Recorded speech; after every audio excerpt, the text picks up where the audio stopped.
If it's up, then it's up, then it's up, then it's stuck. If it's up, then it's up, then it's up, then it's stuck. Up, then it's up. If it's up, then it's stuck. If it's up, then it's up, then it's up, then it's stuck. Look. Hi guys, welcome to Life Cycles Deep to Deep segment. Phoebe and Eve here, ready for you like never before.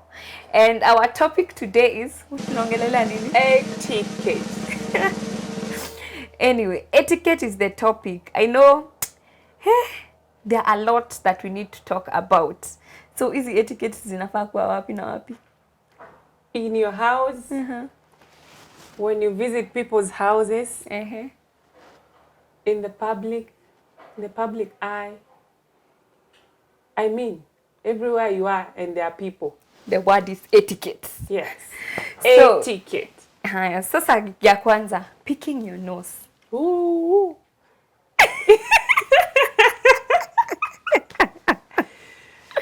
Why would you pick your nose in public? Si mtu anajikuna like No. I mean,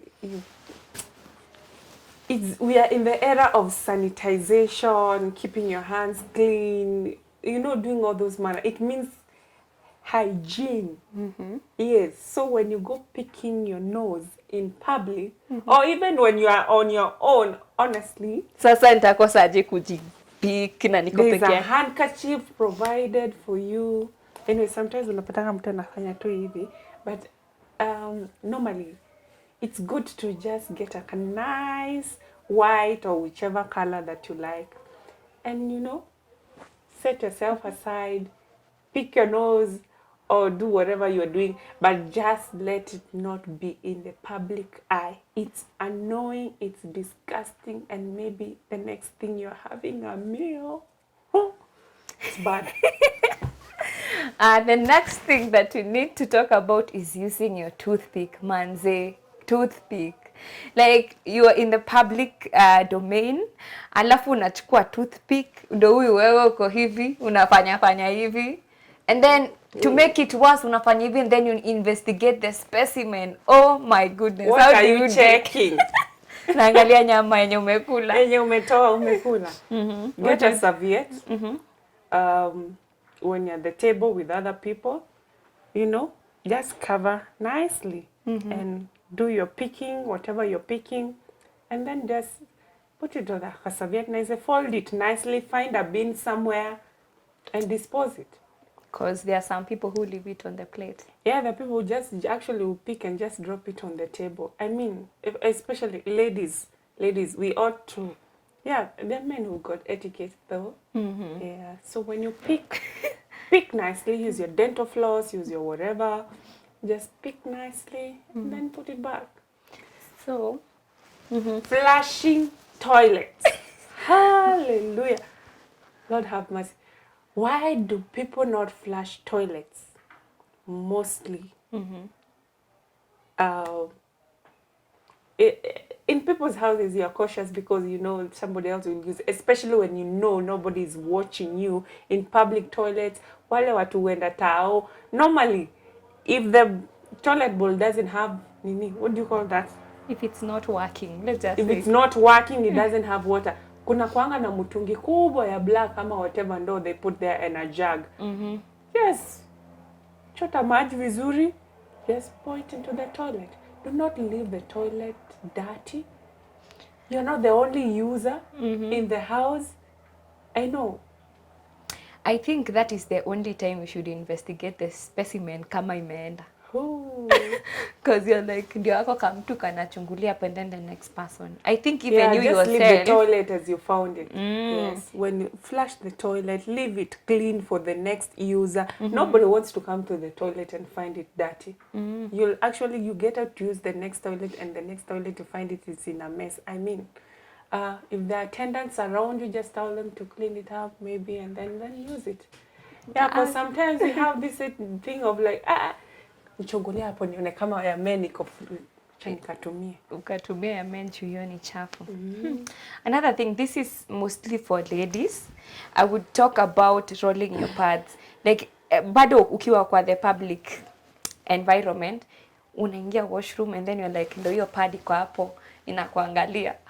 Disgusting. Why would you not roll that that pad vizuri and then you keep it in that kapepa kanakwanga and then you dispose it? I believe that even in those public toilets kuna uto Dustbin.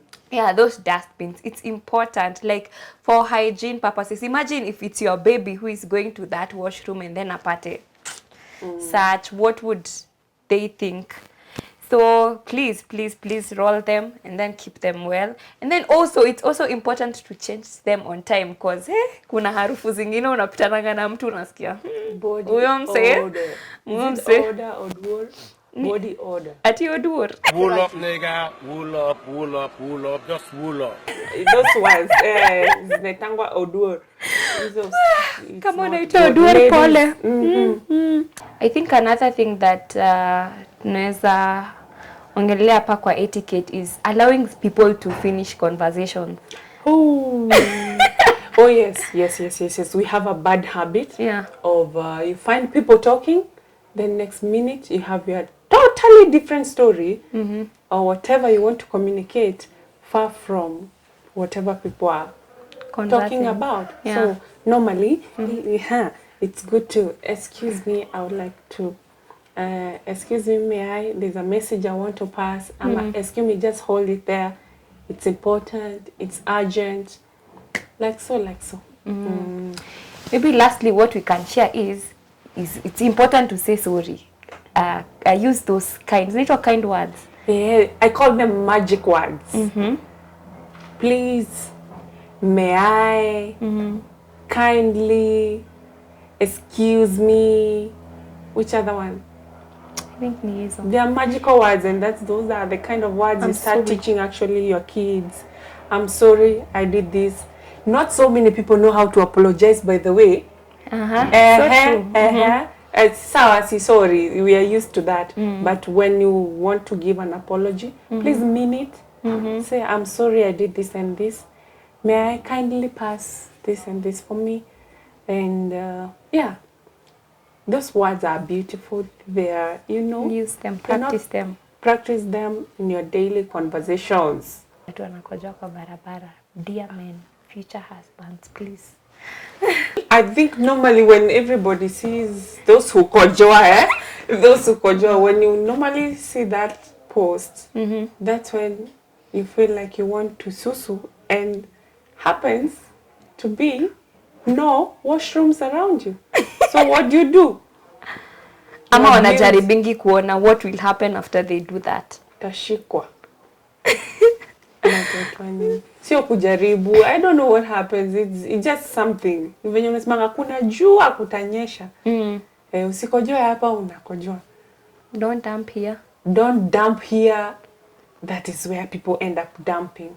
I mean, our environment. You don't go dumping things in your house, not even outside your garden, Those who have gardens. I mean, it's a discipline you ought to build within you and people around you. That's how we learn from one another. Don't go dumping, mostly moving cars. People go dumping things. Umekunywa soda, sijui umekula keys. I know. There's some, anyway, no. Just don't dump. Don't dump. Don't dump anything. So guys, that's the end of our today's topic. Yeah. Continue subscribing. Continue loving us because we love you all. Go there, like the page, subscribe, give us comments. What you would like us to talk about. Add more about those things. Do not, and we end up doing, okay? Yeah. Toodles. Bye-bye. If it's up, then it's up, then it's up, then it's stuck. Up, then it's up. If it's up, then it's stuck. If it's up, then it's up, then it's up, then it's stuck. Look.